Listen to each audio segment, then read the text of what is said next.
In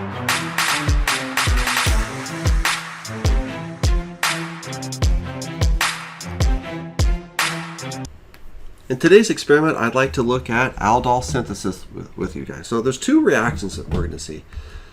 The first reaction is going to be between a substituted benzaldehyde and an acetophenone. So what we want to have here is we want to have an aldehyde, essentially our carbonyl that has no hydrogens at our alpha position. And then we want to have another molecule that will act as a nucleophile at our alpha position with only one hydrogen, right? Or I should say only one position. So no H's at this position. Over here, of course, there's three H's, but only one of them can be lost. So with the addition of a base like hydroxide, we'll see that we make an alpha beta, that's a beta hydroxy ketone, and further reaction with hydroxide, especially if we have a high degree of conjugation, like in these phenyl groups, connected to our carbonyl, and down here we can get a trans chalcone. So this last step is a dehydration, and again, if you have a highly conjugated system, often heat is not required. If you're not very conjugated, then you need to crank up the temperature of this reaction sometimes. So let's refresh our memory as to the mechanism of this reaction.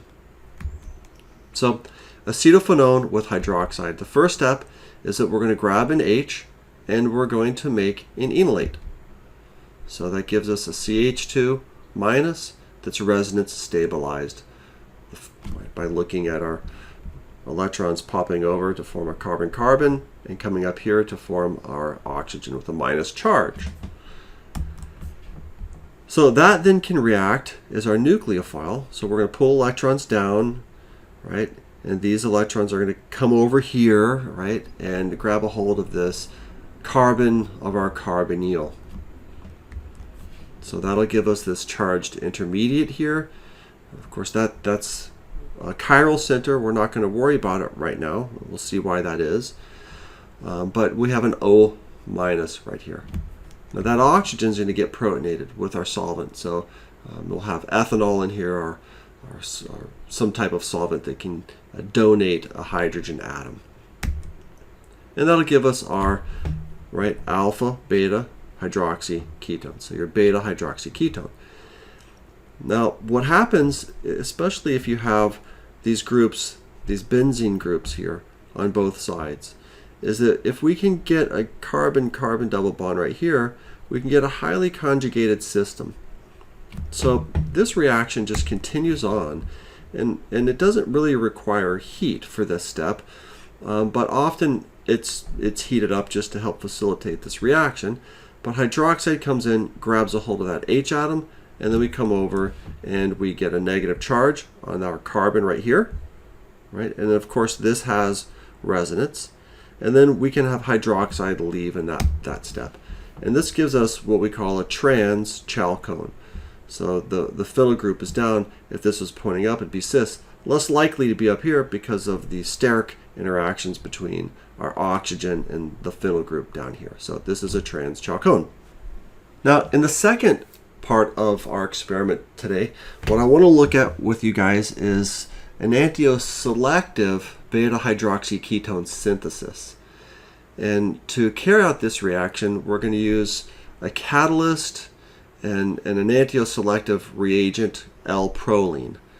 So what we're going to take is we're going to take acetone, and these are basically observed reactions, so you'll have to fill in the mechanism kind of on your own. Right, but we'll take acetone here and L-proline, and the addition of these two together makes a carbanolamine. Right, so nitrogen comes over, attacks this oxygen, we have a proton shuffle, and you get a nitrogen and an OH here. This can then undergo dehydration to form an iminium ion. Right, so the iminium ion quickly rearranges to become an enamine. Right, this is relatively unstable, right? And remember that when we have a secondary, right over here, a secondary amine, it makes an enamine. Okay. So the enamine reacts only with one face of our isobutyraldehyde.